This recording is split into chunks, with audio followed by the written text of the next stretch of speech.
Suallara. İlk öncə deyir ki, əsasları müəyyən edin. Təbii ki, bilirik ki, əsaslar metal atomu və OH qrupundan olan birləşmələrimizdir. Y bəndi. 2-də parçalanan əsasların parçalanmasından su və uyğun oksid əmələ gəlir. B bəndi. Maqnezium hidroksidi ilə sink hidroksidin fərqi ondadır ki, sink hidroksid amfoter əsasdır. Amfoter əsas olduğuna görə həm əsasla, həm turşu ilə reaksiyaya girir. Maqnezium OH2 isə yalnız əsasi xassəyə daşıdığına görə yalnız turşu ilə reaksiyaya girir. Fərqi nədə oldu? Sink OH2-nin əsas ilə reaksiyaya girməsində, yəni Y variantında.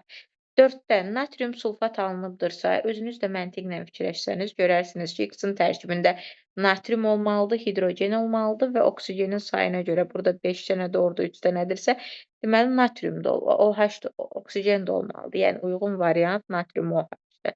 Və yaxud da turşu oksidi reaksiyaya giribsə, bilməlisiniz ki, orada əsasi xassəli maddə olmalıdır. Su alınıbsa, deməli o elə qələvi imiş. Ona görə 1-i götürürük. İkincidə su alınmayıbsa, qələvi deyil. Üçüncüdə də bildiyiniz mübadilə reaksiyasıdır. Mis ilə natrium yerini dəyişib. Deməli, burada natrium OH imiş ki, yerini dəyişəndə mis OH2 və natrium sulfat alınır. Yəni, doğru cavabımız C bəndidir. Hansı birləşmənin hər vaxtımız xeyr? Hansı birləşmənin termiki parçalanmasından yalnız mürəkkəb maddələr əmələ gəlir? Digər reaksiyaları bilməsəniz də B variantını artıq biz öyrənmişik ki, əsasların parçalanmasından oksid və su əmələ gəlir. Hər ikisi mürəkkəb maddədir. Deyir, ümumi ifadə deyil, ümumi ifadə olmayan odur ki, qızdırıldıqda parçalanır. Dəmir OH2 parçalanır, natrium OH isə parçalanmır. Hansı halda birləşmələr doğru adlandırılmışdır? Birincisi doğrudur, dəmir 2 hidroksid, xrom hidroksid yox, xrom 3 hidroksid olmalıydı. Ona görə yanlışdır. Kükürt 6 oksid doğrudur. Burada doğru dediyinə görə B bəndi. Hansı sıradakı əsasların hamısı suda yaxşı həll olur? Qələvi və qələvi torpaq metalların əsasları olmalıdır ki, o variantımız B bəndi. Hansı halda suda həll olan əsaslar verilmişdir? Yenə eyni qayda 1, 4. Hansı ifadə doğru deyil? Y variantı. Suda həll olan əsaslar heç vaxt parçalanmaz. Hansı birləşmələr doğru adlandırılmışdır? Birincisi doğrudur. Mis 2 hidroksid doğrudur. Xrom 3 oksid yox, xrom 6 oksid olmalıydı. Yanlışdır. Burada amma doğru adlandırılmamışdır dediyinə görə yalnız 3-ü götürürük. Y bəndi. Hansı halda maddələr doğru adlandırılmışdır? Mis 2 oksid yox, mis 2O, mis 1 oksiddir. Xrom OH2-də xrom 2 hidroksiddir. Uyğun variant Y bəndidir. Hansı ifadələr doğrudur? Bütün əsaslar suda yaxşı həll olur, yanlışdır. Qələvlər suda yaxşı həll olur. Suda həll olan əsaslar qələvlər adlanır. Suda həll olan əsaslar lakmusun rəngini dəyişir, doğrudur. Bütün əsaslar qızdırıldıqda parçalanır, xeyr. Suda həll olanlar parçalanmır. Doğru variantımız B variantı. Deyir, ikivalentli metalın, bəli. Biz deyirik ki, qələvlər suda həll olur. Suda həll olanlara qələvlər deyilir. Və Bəli. qələvi torpaq metalları da suda yaxşı həll olunmur. Onlar da elə qələvi deyilirdi. Bəs mən keçən dəfə dərsi izah eləyəndə də dedim ki, qələvi metalların da, qələvi torpaq metalların da sudan həll olmasından əmələ gələn hidroksidlərimizin ümumi adı qələvilərdir. İstəyir qələvi olsun, istəyir qələvi olsun. İkivalentli metalın 5.6 qram oksidinin su ilə reaksiyasından, ikivalentli metalın oksidi XO-dur, su ilə reaksiyasından əmələ gəlibdir XOH2 7.4 qramlıq və heç bir şey. İndi bunu deyirik ki, 5.6 qramından 7.4 qram əsas alınır. Bunu 2 cür həll eləyəcəyik. Deyəcəyik ki, XO-dan, yəni X plus 16-dan X plus OH2, yəni X plus 34 qram əsas əmələ gəlir. 5.6-dan isə 7.4 əmələ gəlirdir. Bunu yazanda yazırıq X plus 16-ya X plus 34-dürsə, 5.6-ya 7.4-dür. Buradan X-i tapırıq ki, X 40-dır. Və yaxud da necə deyə bilərik? 7.4-dən 5.6-nı çıxıram, görüm nə qədər su reaksiyaya giribdir. Görürəm ki, 1.8 qram su reaksiyaya giribdir. Su əslində 1 mol olmalıdır, amma 1.8-i 0.1 moldur. Deməli, onda XO-nun da 1 molu 56 qram imiş. 1 molu 56-dırsa, X-imiz 40 çıxır. Ya birinci yazdığımız tənliyə görə yazırsınız, ya da bu dediyim kimi suya görə yazıb həll edirsiniz. Cavab olur. Hansı əsaslar həm nitrat turşusu ilə, həm də natrium OH ilə reaksiyaya girir? Əsasi xəssəli olmalıdır. Yəni 2 və 3. Hansı qələvi daha zəif əsasi xəssəlidir? Bunu dünənləri izahda da dedim. Litium OH, natrium OH, kalium OH, sezium OH. Yuxarıdan aşağıya əsaslıq azalır. Ən zəif olanı litium OH-dır. Ona görə cavabı litium OH götürürük.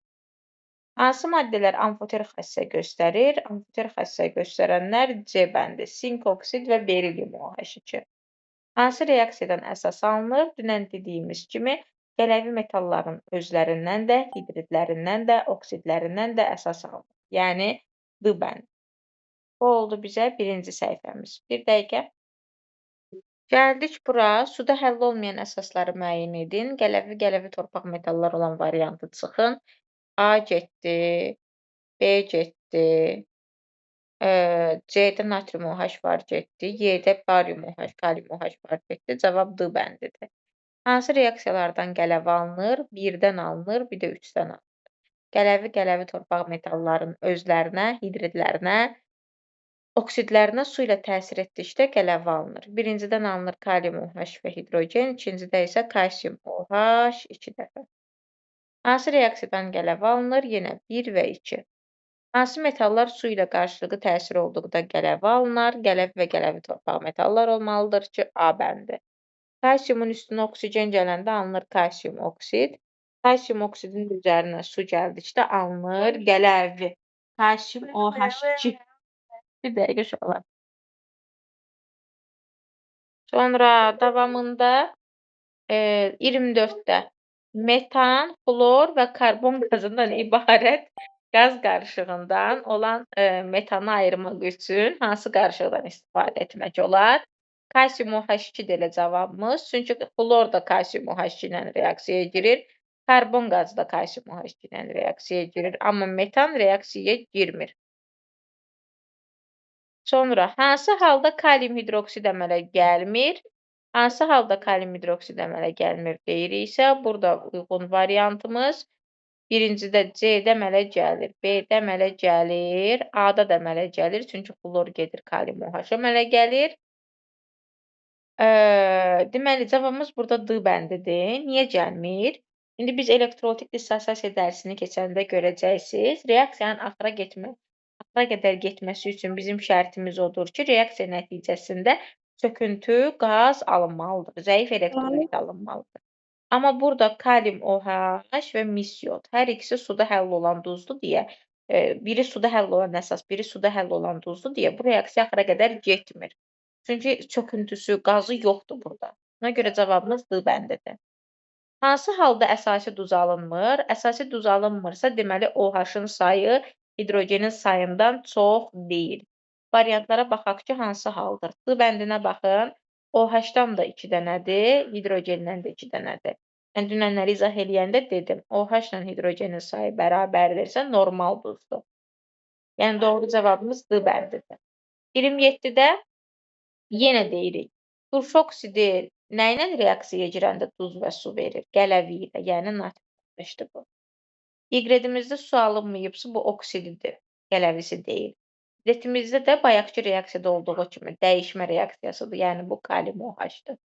Uyğun variantımız olur X və Z, yəni C bəndi.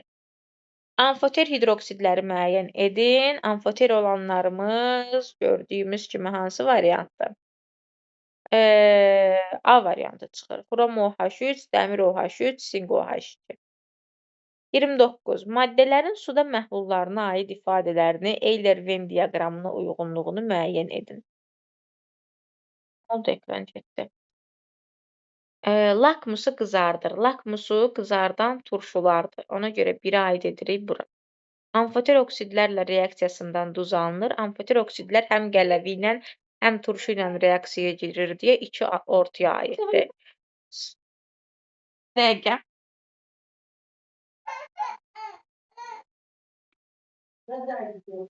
Gəldi. Suda məhlullu qüvvətli elektrolitdir. Hər ikisi etdi. Turşularla reaksiyaya daxil olub duz əmələ gətirir, qələvlərə aiddir. Qızdırıldıqda parçalanır, yalnız nitrat turşusu. Natrium OH qızdırıldıqda parçalanır. Uyğun variantımız da olur.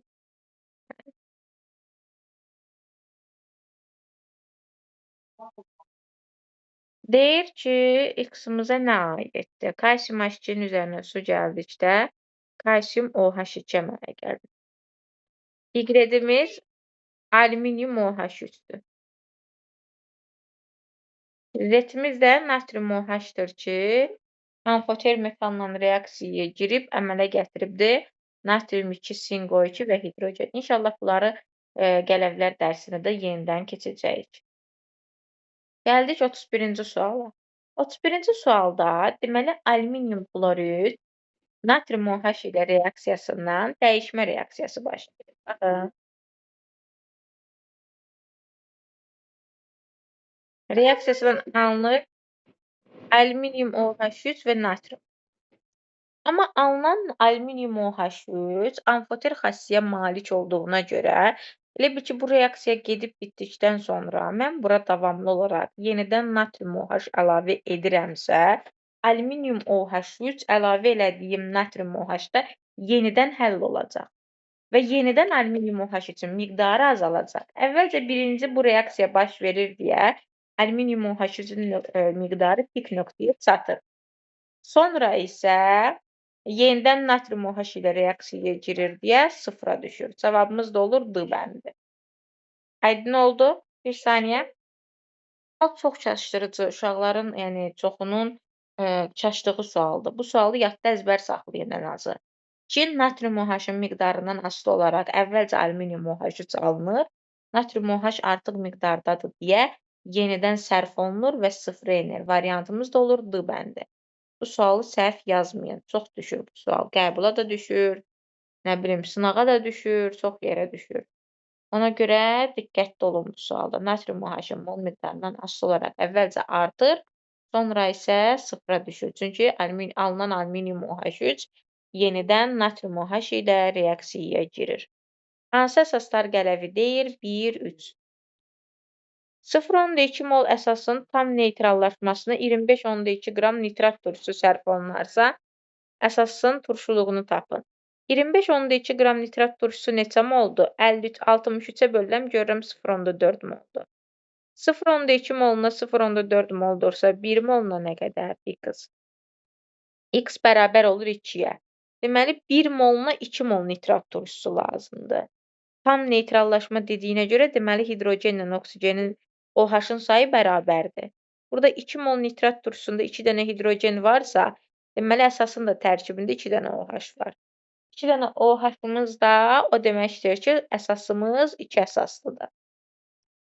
34. Reaksiyasını yazırıq. Deyir, XOH2-nin H xloru ilə reaksiyasından alınıbdır X xlor 2 və 2 mol su. Yəni, reaksiya budur. Deyir, indi XOH2 7,4 qramdır, alınan su 3,6 qramdır. Mən görürəm ki, XOH2-dən, yəni X plus 34-dən 36 qram su alınır. X plus 34-dən 36 qram su alınırsa, 7,4-dən də alınıbdır 3,6. Buradan X-i tapsam, X bərabər olur 40-a. Yəni, variantımız 40-dır. Gəldik indi 35 ilə 36-ya. 35-də bilməliyik ki, natrium hidridi suda həll etdikdə məhluldan 4 qram qaz ayrılıbdır. Ayrılan qazımız nədir? Hidrogendir. Alınan qələvi məhlul ilə neçə əsaslı turşunun 1 molunu neytrallaşdırmaq olar? Reaksiyanı yazıram.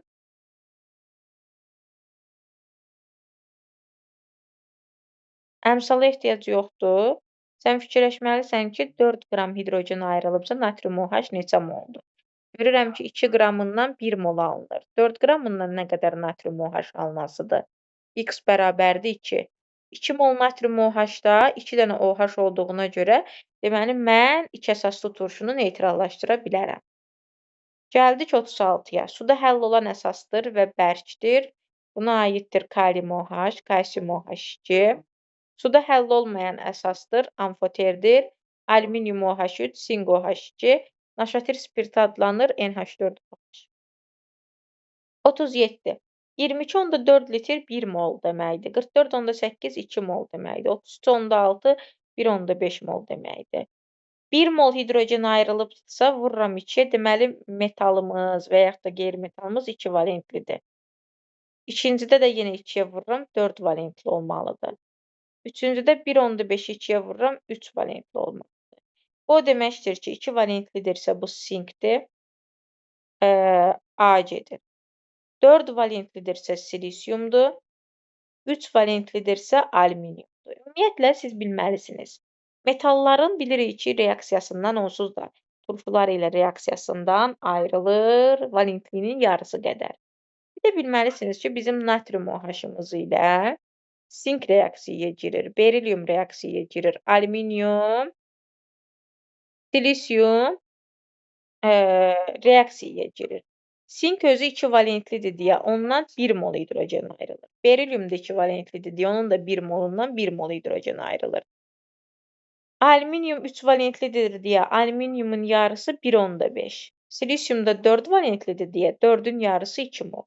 Yəni bunu əsasən uyğunlaşdırır. Bunlar da getdi. Deyin görüm mənə əsaslardan sualınız varmı?